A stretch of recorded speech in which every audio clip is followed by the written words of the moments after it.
Well, we're still in AD 30, event 32, and this is found only in Luke chapter 23.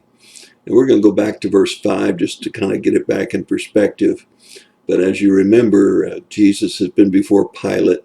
Pilate couldn't find any political reasons, any Roman laws that had been broken, or anything that would cause him to issue a decree of death. And he certainly didn't want to cause disputes amongst Jesus' followers. And so during the trial, or during the questioning, if you will, before Pilate the first time, Pilate discovers that Jesus is a Galilean.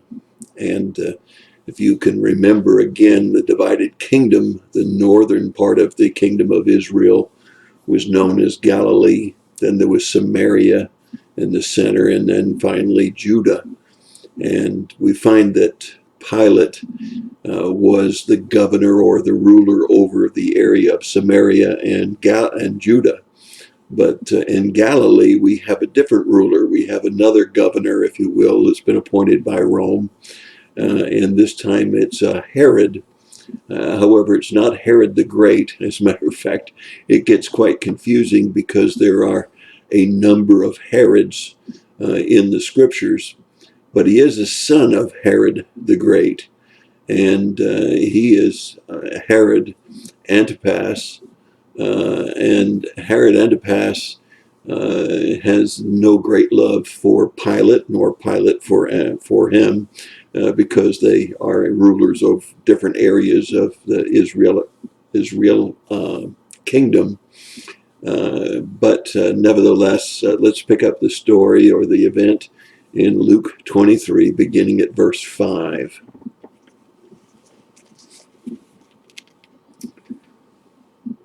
Pilate said to the chief priests and the multitudes, "I find no guilt in this man." But they kept insisting, saying, "He stirs up the people, teaching all over Judea, starting from Galilee, even as far as this place." But when Pilate heard it, he asked whether the man was a Galilean. And he learned that he belonged to Herod's jurisdiction. He sent him to Herod, who himself also was in Jerusalem at the time. Now Herod was very glad when he saw Jesus, for he had wanted to see him for a long time, because he had been hearing about him and was hoping to see some signs performed by him. And he questioned him at some length, but he answered him nothing. And one of the chief priests and scribes were standing there accusing him vehemently. And Herod, with his soldiers, after treating him with contempt and mocking him, dressing him in a gorgeous robe, sent him back to Pilate. Now Herod and Pilate became friends with one another that very day, for before that they had been at enmity with each other. Well, so we find two Roman officials finding a friendship in the fact that Pilate seems to have acknowledged Herod's rule over the northern part of the kingdom, and they had both had the opportunity to see Jesus. It's interesting that Herod wanted to see Jesus, but not because he thought he was God in the flesh, and not because that he was a religious man, but he wanted to see miracles. He wanted to see some of the signs that he had heard that Jesus had been performing. But to fulfill prophecy, and because it was unnecessary, Jesus would not reply to him, would not give any account to him. And so Herod is very disappointed, mocks him, puts a robe on him, and sends him right back to Pilate.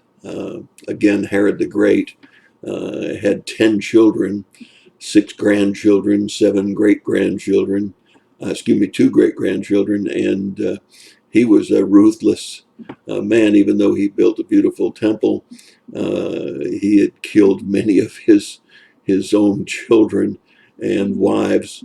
He had a number of wives as well. But Herod Antipas should not be confused with Herod the Great. This is not the same Herod.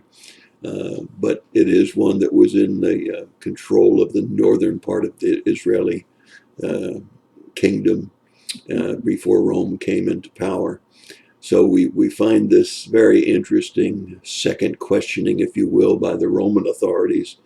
Herod didn't get any further with Jesus than Pilate had, and again mocked him and sent him right back to Pilate. And it's an interesting reading. Again, you'll find it only in Luke chapter 23, verses 5 to 12. It tells us once again that Jesus fulfilled some prophecies that he had control over. But whenever you think about all of the prophecies that Jesus fulfilled, remember there were hundreds which he couldn't control, which he fulfilled exactly as was told would be fulfilled. And that continues to give us tremendous credibility to the existence of a living God. God so loved the world that he sent his son. And that's my thought for the day. God bless you.